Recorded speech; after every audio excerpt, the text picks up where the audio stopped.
여러분, 이재명 민주당 대선 후보가 전격적이라고 해야 되나요? 예.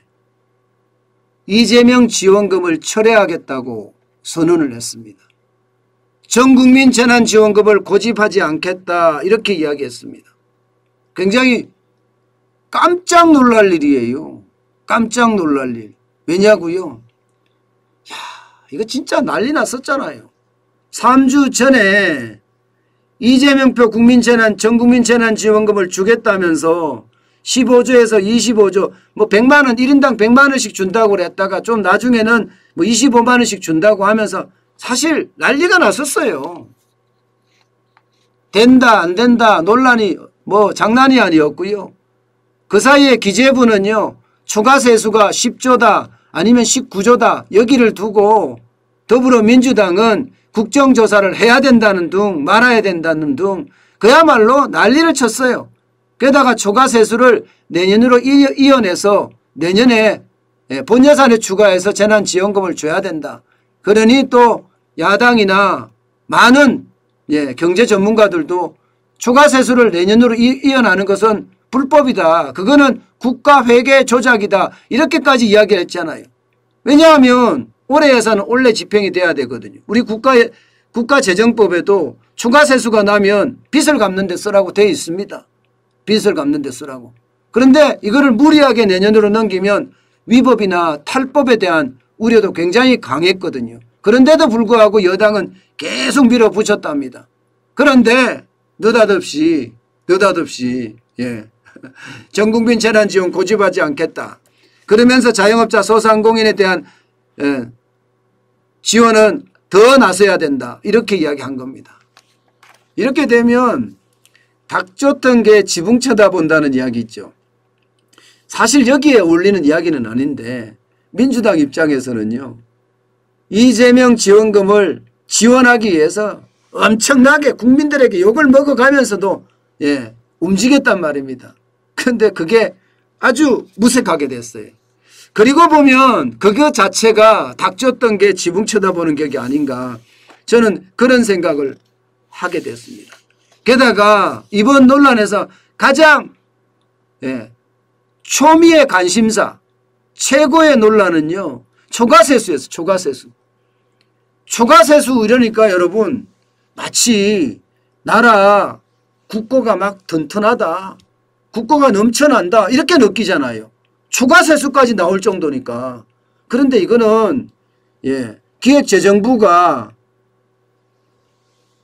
세수 추계를 잘못한 거기 때문에 그렇습니다. 세수 추계를. 일반적으로 세수 추계를 내년에 세금 얼마나 들어올 건가 예상을 하고 그 예상안을 가지고 새 예산을 짜잖아요. 그런데 이 세수 추계가 틀렸던 거예요. 세수 정부가 추계한 것보다가 훨씬 많이 나왔는 걸 초과세수라고 하는데 사실 정부는 나라 곳간이 텅텅 비었잖아요. 장난 아니게 비었습니다. 그런데도 이재명 민주당 대선 후보는 그야말로 초과세수가 천지인 것처럼 이야기하니까 지자체들도 난리 나서 내년 지방선거를 앞두고 막 돈 뿌리기 시작해서 돈 뿌리기. 현금 살포 대열에 합류를 했죠. 한 달에 10만 원씩 주겠다. 울산, 인천, 광주 대부분 민주당 소속이에요. 광역 지방자치단체들이 1인당 10만 원씩 코로나 지원금을 주겠다면서 막 발표가 엄청났습니다. 순천시는 1인당 10만 원씩 290억 원의 추경안을 시의회에 제출하기도 했습니다. 그러니 이거는 뭐 공영 여당이겠다. 당연히 지불하겠다. 이렇게 예상을 했어요. 그런데 말입니다. 국민 여론이 확 달라진 거예요. 국민 여론이 말입니다. 여러분들의 생각 그리고 저의 생각이 지금 민주당 대선 후보에 대한 생각을 바꿔버린 거예요. 재정 부담을 주니까 안 된다. 재정 부담 주니까 반대한다가 60.1%로 전국민 재난지원금에 대한 반대 여론이 굉장히 막 부글부글 끓었죠. 한국사회여론연구소에서 조사를 한 내용인데요. 이 정도까지 올라가니까 안 되겠다. 그러면서 뭐라고 이야기하면서 이걸 안 하는가 하면요. 예. 쉽게 말하면 이게 현금 뿌리기라는 이 말에 대한 반론이 굉장히 커지고 여론에 부담이 되니까 그제서야 야당도 반대하고 정부도 난색을 표현하고 국민의 60%도 사실 재난지원금에 반대하고 그래서 우리는 접는다. 더불어민주당에서는 그렇게 이야기를 했습니다. 그런데 사실은 그게 원인이 아니죠. 그죠? 물론 그것도 원인이 될 수가 있겠지만 사실은 지지율이 지지율 지금 박살났잖아요. 윤석열 국민의힘 대선 후보의 지지율은 46.2%입니다. 이재명 민주당 대선 후보의 지지율은 34.2%예요. 그야말로 오차 범위 밖으로 밀려났습니다. 그러다가 최근에 또 조사한 것도 보면 오차 범위 밖으로 계속 밀려났어요. 결국은요. 이게 지지율의 폭락, 지지율의 추락이 결국 재난지원금, 포퓰리즘 이거를 막았다 이렇게 이야기할 수 있습니다. 결국 여러분들의 힘이 큰 거예요. 여러분들의 힘, 저의 또 유튜버로서의 이야기 이런 게 사실은 굉장히 크게 작동을 한 것으로 보입니다. 어쨌든 여러분들의 힘 저는 실감을 했습니다. 문제는요. 문제는 앞으로도 멀었다는 거예요. 나라 국가는 계속 비어가잖아요. 계속.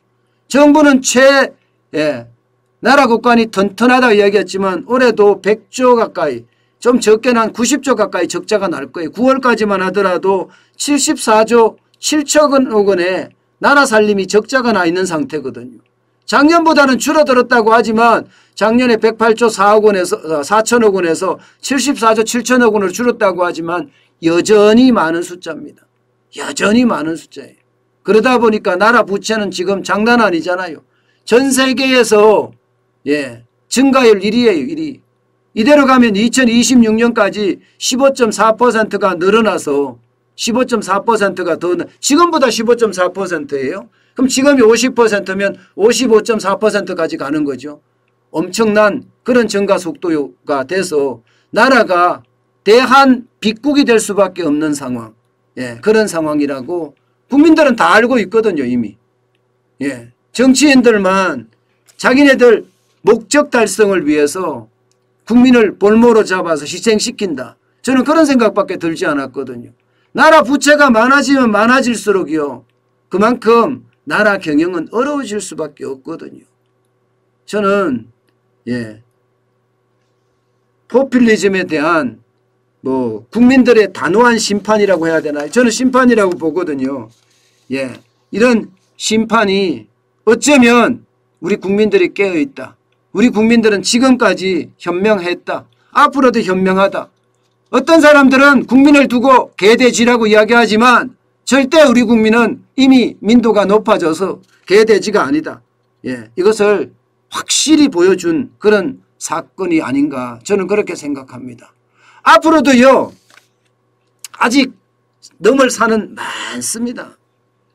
넘을 산은 기본소득에 대한 이야기부터 시작해서 기본 대출 여기에다가 기본주택까지 하면 아직도 멀었어요.